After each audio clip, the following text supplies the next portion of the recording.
Mothers, listen. There is an absolute crisis happening in our homes right now. And if we do not wake up and address it today, we are, going to lose our children to the internet. It happens right at your dining table. Picture this. You just spent 2 hours on your feet after an exhausting day, pouring your absolute soul into a hot, home-cooked meal. You set the table, you call your kids down, and they do not even hear you. They are completely zombified. And when you finally break their trance, instead of a simple thank you, you are met with a heavy sigh, an eye roll, and frankly, sheer disrespect. They are staring down on the cold blue glow of a screen, completely checked out, complaining that your real nutritious food doesn't look like the aesthetic, fake, artificial lifestyle they just watched on a viral video. You know exactly what I'm talking about, right? That sudden sharp panic in your chest when you realize you are sitting 2 feet away from your child, but their mind has been completely hijacked by an algorithm. You look at the top of their head and wonder, am I losing them? Am I losing the very essence of my family? Today, I'm going to share a heartbreaking story sent to me by a mother named Foh-lah-keh, who realized that social media had practically hijacked her own dining room table. And more importantly, the 3 non-negotiable traditional boundaries she used to completely take her family back. I need you to listen very closely to this, because if you do not enforce the 3rd boundary I'm going to share with you, honestly, the first 2 will not even matter. It's the ultimate anchor. Welcome to African Root, American Mother. I am Bisola, speaking to you today straight from the motherland, right here in Nigeria. I'm so incredibly glad you're here with me for our very first video. We've been told a very convenient story by modern society, We constantly hear phrases like the digital village or the global village. And because it sounds so comforting, we subconsciously begin to trust that this vast, invisible network is somehow helping to raise our children. We think, it's shaping their minds or keeping them connected. But here's the truth bomb, the vital correction we desperately need to make in our homes today. While the digital village connects us, it functions exactly like a marketplace. And a marketplace focuses on one thing: content. It focuses on keeping eyes glued to a screen. It does not focus on nurturing a soul. We absolutely cannot let the digital village replace the ancestral village, the physical, breathing, deeply loving space that we create within our own 4 walls. Our rich African traditions, the traditions of deep communal ties, of unwavering respect, of shared meals and shared burdens, they beautifully complement the incredible opportunities of the modern parenting journey. Living in the West gives your children these massive, beautiful wings of independence, self-expression, and innovation. We love that. But our African traditions, they give them the deep, unshakable roots they need to stay grounded so they don't just, float away into the digital cloud. But how does this clash actually happen in real life? Let me tell you, it happens so much faster than you think, and it sneaks up on you when you least expect it. I am going to tell you exactly how this played out for Foh-lah-keh, a beautiful mother living in the diaspora, back when her 2nd child was just 5 years old. And trust me, the rejection Foh-lah-keh faced at her own dinner table that night, it will probably sound very, very familiar to you. And what she did next is something every mother needs in her toolkit. It was a Sunday evening. Now, if you know anything about Foh-lah-keh's home, Sunday evening is sacred. It is their ritual. It is their anchor for the week. So, her family gathered at the table. The food was hot, and the entire house was filled with the beautiful, earthy aroma of spices and love. Foh-lah-keh had prepared a very special traditional meal, rich ofada rice. For those who might not know, ofada is a local Nigerian-made rice, and she paired it with a deeply flavorful ofada sauce. Oh, If you know, you know. This sauce is a pure labor of love. It is made from perfectly heated palm oil, rich locust beans that we call iru, smoked fish, tender pomo, which is cow skin, and this incredibly vibrant mix of red and green peppers. Now, let me be completely honest with you. The scent of original Ofada rice is a very rich, pungent kind of smell. It literally smells like Africa. Even though the smell might not initially seem like, the sweetest aroma to everyone in the West, the reality is that it is a cherished delicacy and it is incredibly nutritious. Quick side note, if you are a mother watching this who understands the absolute labor, the back-breaking love that goes into preparing a traditional Sunday meal for your family, please go ahead and tap that like button right now to show some solidarity. So, Foh-lah-keh's family sat down, the table was set, she was ready to enjoy her family. But suddenly, her daughter started grumbling. Foh-lah-keh's sweet 5-year-old was pushing her plate of beautifully prepared Ofada rice away.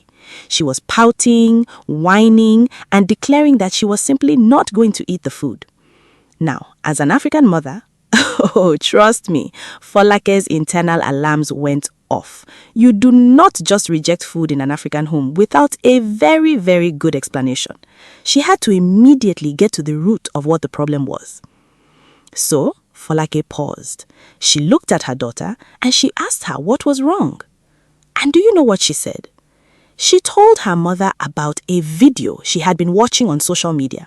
She started vividly describing these massive, extravagant dining setups that she had seen on her screen. She was talking about tables overflowing with 50 different types of exotic foods, towering, glowing desserts, and these perfect, filtered families sitting around looking like they just stepped out of a magazine. She was comparing her mother's warm, loving, highly nutritious Sunday dinner to a curated, heavily edited social media post. And because their real, physical table didn't look like that digital fantasy, the little girl was dissatisfied. She felt cheated. My sisters, right there, in that exact moment, Foh-lah-keh realized the digital world had literally walked right into her dining room and tried to shift her daughter's reality. It was stealing her joy. So, trust me, as an African mother bridging these two beautiful worlds, Foh-lah-keh didn't just yell at her to eat her food. She sat her down to explicitly explain what their values are as a family. Foh-lah-keh drew 3 lines in the sand that day. The first value completely changed how her daughter views the internet. But wait until you hear the second one because it dictates how their home functions every single day. The very first value, the bedrock, is contentment.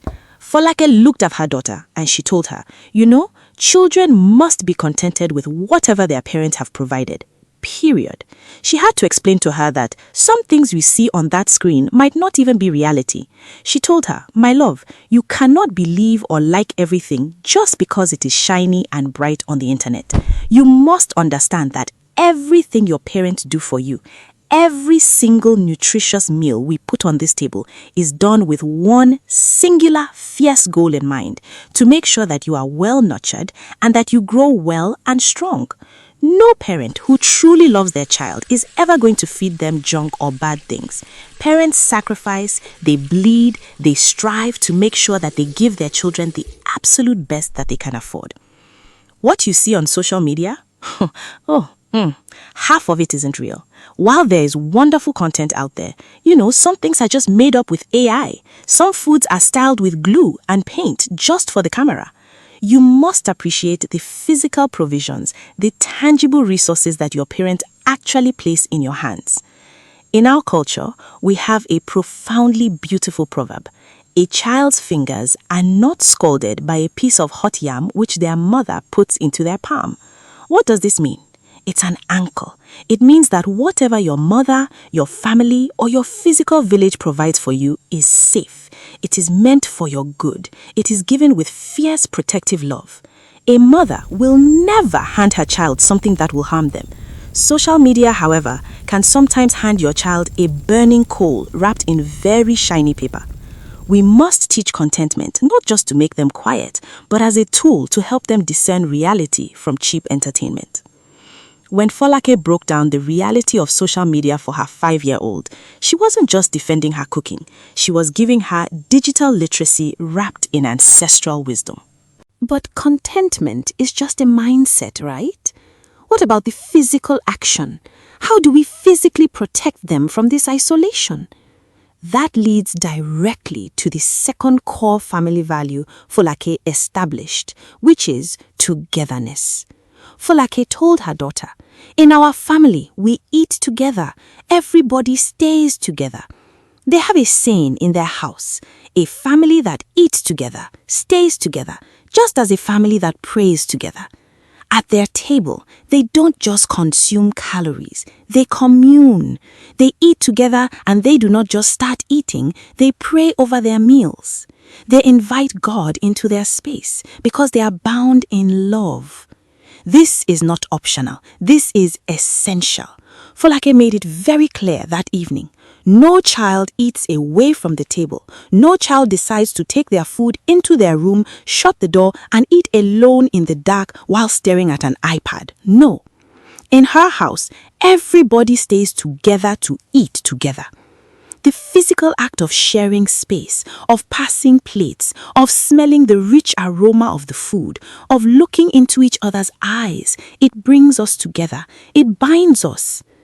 And by the way, if you are finding value in building this physical village to protect your kids, please make sure to subscribe to the channel right now.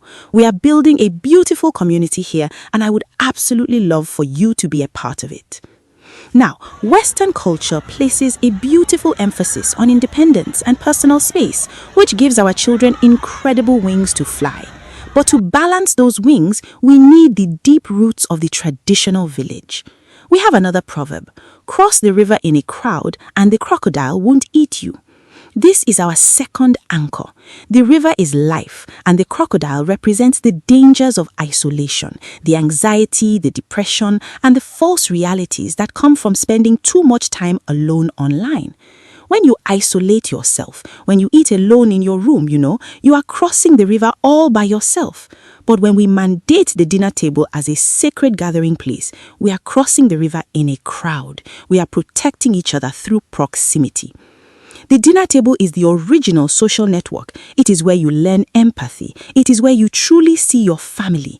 And let me tell you, the resistance from the kids is real at first. Oh, they will fight it. They want their screens. But the soul's deep need for genuine connection is always stronger. Once they sit, once they pray, once the food is shared, you can literally feel the tension leave their little bodies. But my sisters, listen to me. You can teach them contentment, you can force them to sit at the table together, but if they do not have this third value, the entire foundation of the family will crumble. This is the crown jewel. This is what Foh-lah-keh had to instill in her daughter that evening. Value number 3 is respect, appreciation, and gratitude to our ultimate source. Foh-lah-keh looked at her sweet, pouting girl, and she told her that children must respect instructions and respect their elders. The instruction was simple: eat what is provided. But it goes so much deeper than that. She explained that immediately after eating, you must show appreciation. You do not just walk away. And you absolutely do not grumble over the food just because it wasn't the fantasy feast you saw on a video. You must be appreciative because gratitude is a very rich, very vital value. It is what makes people have value for God. Foh-lah-keh told her, "Look at me, my mother.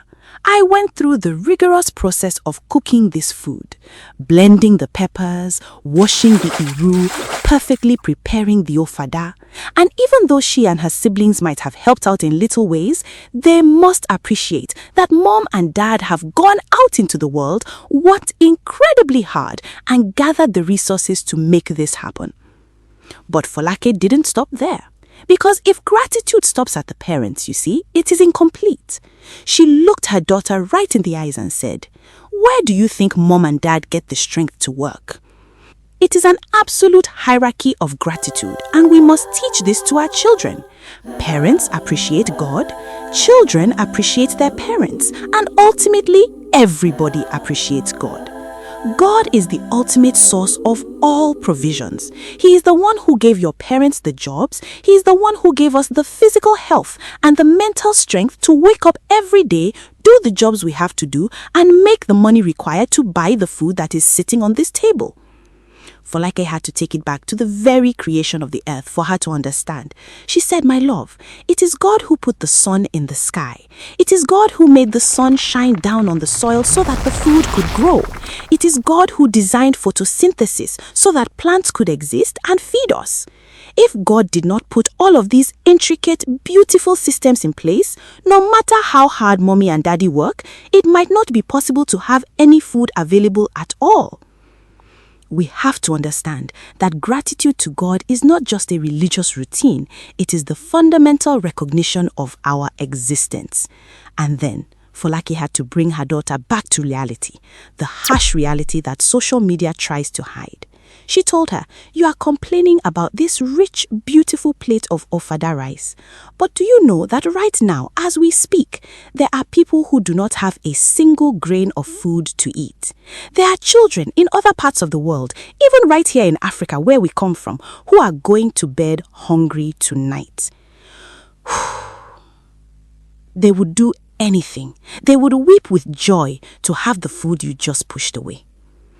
We must put all of this in perspective for them. Children must learn gratitude to their parents for the immediate provision, but they must also learn deep, humbling gratitude to God for the ultimate provision. When a child learns to look at a simple plate of food and see the hours of labor, the financial sacrifice of their parents, the miracles of nature, and the ultimate grace of God that went into it, their entire worldview blossoms. They stop living in a digital fantasy and start living in a beautiful, grounded reality. They learn to value substance over aesthetics. Our third proverb, our final anchor for today is this: "A river that forgets its source will dry up." If our children forget the source of their provision, if they forget the hard work of their parents, the foundation of their family, and the ultimate grace of their Creator, they will dry up, they will lose their sense of grounding, and the digital world will sweep them away. By demanding respect, appreciation, and gratitude to God at the dinner table, Foh-lah-keh is constantly reminding her children of their source. She is keeping their river flowing beautifully.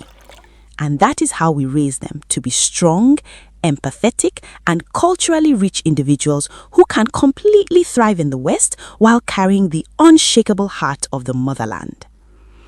So, my beautiful sisters, my fellow mothers navigating this incredibly complex digital world, I want you to take a deep breath right now. Look at your children. They are not just passive consumers of the digital age. They are the vibrant inheritors of an ancient, powerful wisdom. Do not be afraid to set loving, firm boundaries in your home. Demand contentment, demand physical togetherness, demand respect, appreciation, and gratitude to God. Let your dinner table be an altar of love and reality that blends the absolute best of both of our worlds. You have the authority. You have the wisdom of thousands of mothers who came before you flowing right through your veins. Use it. And remember, true wisdom always reveals a deeper meaning when it is heard more than once. So, if you haven't already, please save this video to rewatch whenever you feel that digital world creeping in. Thank you so much for gathering with me today in our little village here online. I am so glad you are part of this community. And before you go, I really want to hear your voice. What is one traditional family value you absolutely refuse to compromise on in your home? Let's talk about it right now in the comments below. I will be down there reading and replying. Stay rooted, stay blessed, and I will see you in the next video.